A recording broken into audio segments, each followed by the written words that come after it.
Sudcalifornianas y sudcalifornianos, les pido un minuto de su atención.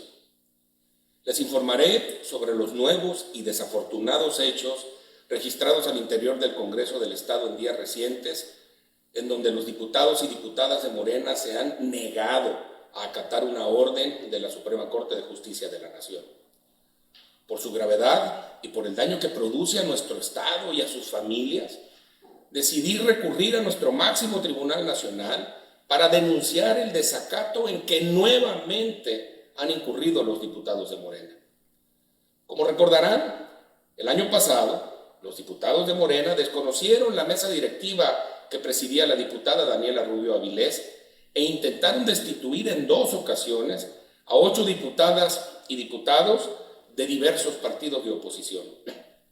Ante la existencia de 2 mesas directivas en el Congreso local y ante la evidente violación a los derechos políticos y ciudadanos de las y los diputados opositores, interpuse ante la Suprema Corte diversas controversias constitucionales.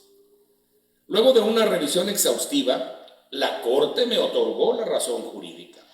Es más, el pasado miércoles 17 de marzo, los ministros que conforman la segunda sala de la Suprema Corte sobreseyeron por improcedente las 4 demandas de controversia constitucional que las y los diputados de Morena interpusieron en mi contra. Se acabaron.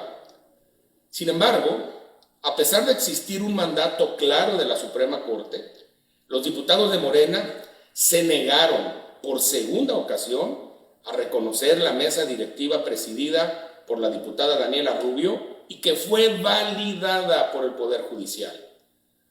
Durante la sesión del pasado 15 de marzo, los diputados de Morena simularon cumplir la resolución y de nueva cuenta convocaron ese mismo día a una sesión ordinaria con una mesa directiva distinta a la reconocida por la propia Suprema Corte de manera expresa. Es así que las y los diputados de Morena nuevamente incurren en un desacato, no atienden un mandamiento de nuestro máximo tribunal. Llegan al extremo de interpretar la resolución de la Corte a su conveniencia e incluso hasta el absurdo de someter a votación el cumplimiento de lo mandatado por la Corte. Cualquier ciudadano sabe que un mandato judicial no se somete a votación, simplemente se acata y se cumplen sus términos. Con estas acciones, desafortunadamente, se alarga la crisis que por más de un año ha sumido al Congreso del Estado en inacción y en conflicto. Desde un principio, establecí que le competía a los integrantes del Poder Legislativo resolver sus diferencias mediante el diálogo y el entendimiento, pero dentro del marco de la ley.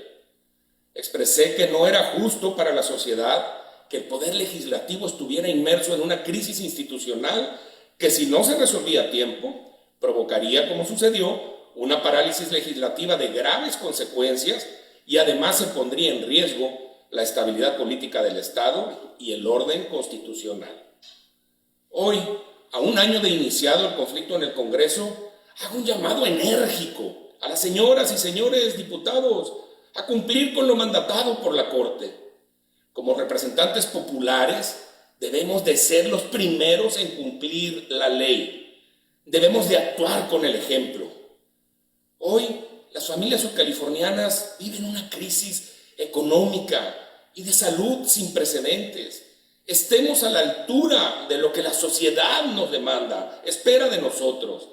Apoyemos a resolver las necesidades básicas de la población y no pongamos nuestra obligación por encima de ellos.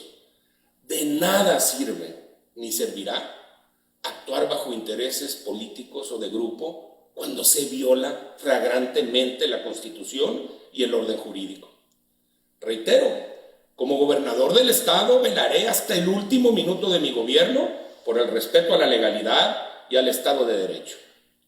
Esperaré entonces a la determinación que tome la Suprema Corte de Justicia de la Nación respecto de los hechos que hice de su conocimiento. Lamentablemente, la sociedad que eligió a sus representantes locales también tendrá que seguir esperando para que regrese la sensatez a las y los diputados de Morena. Muchas gracias.